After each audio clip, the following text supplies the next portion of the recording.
تحفظ دین کا کارواں رواں دواں، علماء کا ساتھ دو آؤ سب کے سب۔ ایک واقعہ سنائے بغیر رہا نہیں جا رہا۔ جب اللہ کے رسول صلی اللہ علیہ وآلہ وسلم مکہ مکرمہ سے ہجرت کر کے مدینہ منورہ کی طرف چل دیے اور مدینہ کے قریب پہنچ گئے تو آپ نے پہلے مدینہ سے پہلے مضافاتی بستی قباء میں قیام فرمایا تھا۔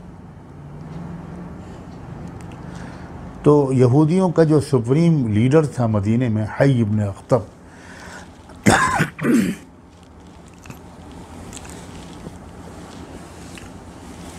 اس نے اپنے بھائی کو بھیجا کہ اب یہاں تک آ گئے ہیں محمد تو تم قباء چلے جاؤ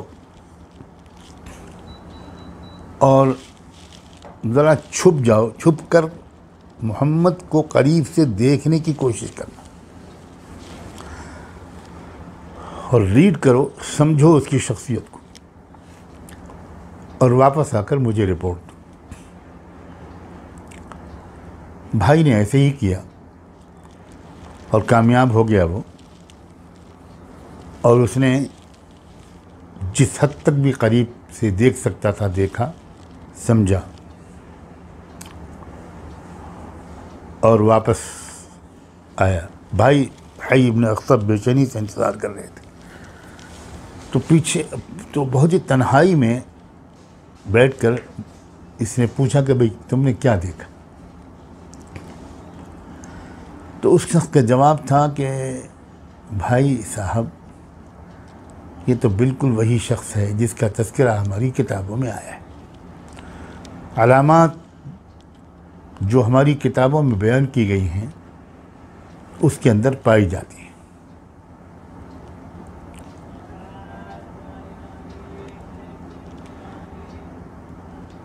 حی ابن اخطب نے ایک عجیب کیفیت میں ڈوب کر پوچھا، ہوا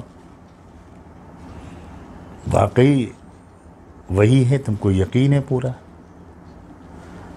جواب تھا اس کا، ای واللہ انہ لہو، قسم کھا کے اس نے کہا کہ بالکل وہی ہے، مجھے کوئی شک نہیں۔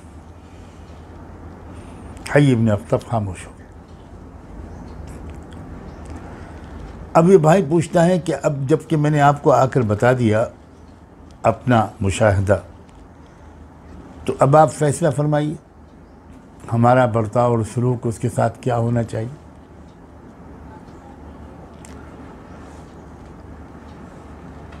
الفاظ جو کتابوں میں نقل ہوئے ہیں، تاریخ کی کتابوں میں، وہ یہ ہیں، عداوتہ ما حیینا، جب تک زندہ رہیں گے اس کی دشمنی کرتے رہیں گے، مخالفت کرتے رہیں گے۔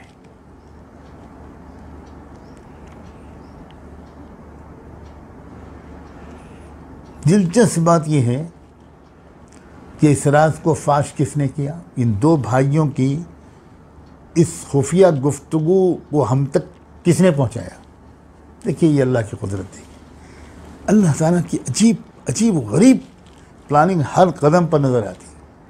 مگر میں پھر شکوہ کرتا ہوں، اس وقت چونکہ ہم اخبارات اور میڈیا اس کے جادو ہم پر چل رہا ہے، تو اللہ کا تو اس میں کہیں تذکرہ نہیں آتا، تو ہمارا ذہن بھی اللہ کی طرف منتقل نہیں ہوتا۔ یہی تو بیماری جس کا میں نے تذکرہ کیا تھا شروع میں، فلولا اذ جاءہم بأسنا تضرعوا کے ذیل میں۔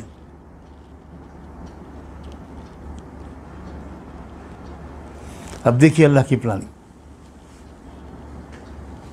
حی ابن اخطب کی بیٹی صفیہ تھی، اب اس گھر میں یہ لڑکی پیدا ہو، اور اس کے مزاج میں ایسا لگتا ہے کہ سلامتی تھی۔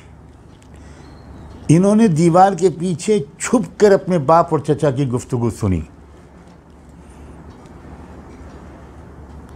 بہت ہی فیصلہ کن لمحات تھے وہ، ایک پوری قوم کی تقدیر بننے یا بگڑنے والی تھی۔ جس گھر میں بننے یا بگڑنے کا فیصلہ ہو رہا تھا، بیٹی کان لگا کر سن رہی تھی۔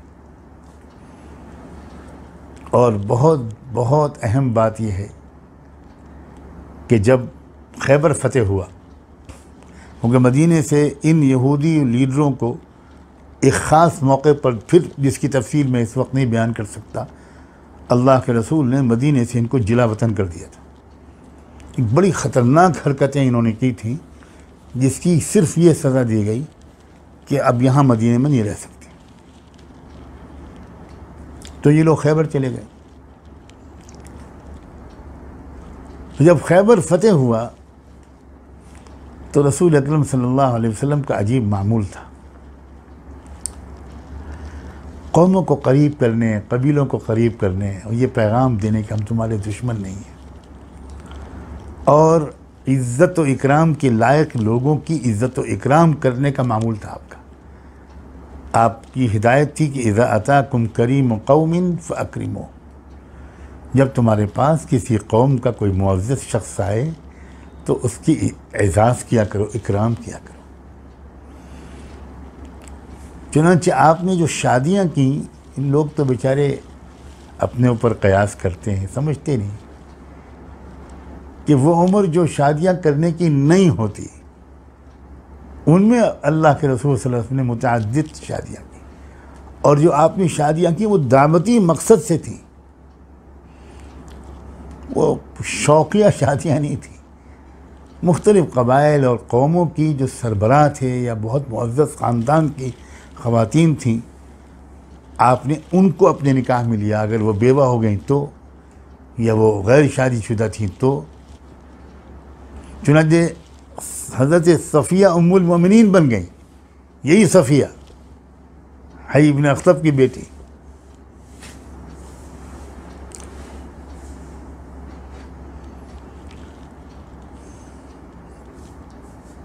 یہ لوگ، میں نے واقعہ صرف اس لیے سنا دیا کہ یہ جو قرآن نے کہا نا حسدم من عند انفسہم من بعد ما تبین لہم الحق، حق واضح ہو چکا تھا، محمد کے سچے نبی ہونے کے یہ لوگ دل سے قائل ہو چکے تھے، لیکن ماننا نہیں چاہتے تھے، نہیں بالکل نہیں مانیں گے۔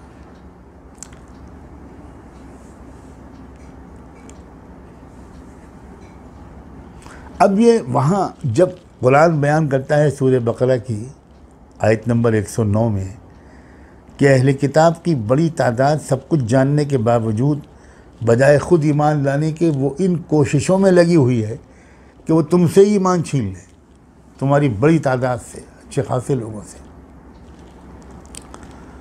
تو اب تم کو کیا کرنا ہے، قرآن یہ بتانا چاہتا۔ پہلے تو قرآن نے کہا کہ فاعفوا واصفحوا، دیکھو تم الجھنا مت، یہ سازشیں یہ کر رہے ہیں تم کو مرتد بنانے کی، مگر تم ابھی فی الحال معاف کرتے رہو اور اگنور کرتے رہو، نظر انداز کرتے رہو۔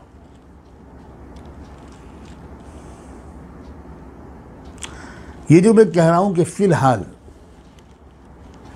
یہ قرآن نے اشارہ دیا، قرآن نے کہا کہ نظر انداز کرتے رہو، معاف کرتے رہو، یہاں تک کہ اللہ کوئی اور حکم لائے، حتیٰ یأتی اللہ بأمرہ۔ اس کا صاف مطلب یہ ہے کہ نظر انداز کرنا اور معاف کرنے کا حکم جو ہم تم کو دے رہے ہیں یہ دائمی نہیں ہے، یہ موجودہ حالات میں ہے، یہ اس وقت کے اعتبار سے۔ اور یہ اشارہ بھی آ گیا کہ کوئی وقت آئے گا جب اللہ تعالیٰ کوئی اور ہدایت دیں گے۔ اور جب یہ کسی ذہن میں اگر یہ سوال پیدا ہوا ہو کہ بھئی حالات کیسے بدلیں گے، تو کہہ دیا گیا ان اللہ علی کل شیء قدیر، اللہ تعالیٰ ہر چیز پر قادر ہے۔ جو اللہ تم کو مکے سے نکال کر مدینے میں لایا اور اس پوزیشن میں لے آیا جس میں اس وقت تم ہو، وہی اللہ اگلے مرحلے بھی طے کرا دے گا، ایسے ہی ہوگا۔ اللہ تعالیٰ کی خاموش منصوبہ بندی سے ملکی اور عالمی حالات میں تبدیلیاں ہوتی ہیں۔ ہند میں انوکھا مرکز تحفظ دی، یہ دی کا ترجمہ ہے مرکز تحفظ دی۔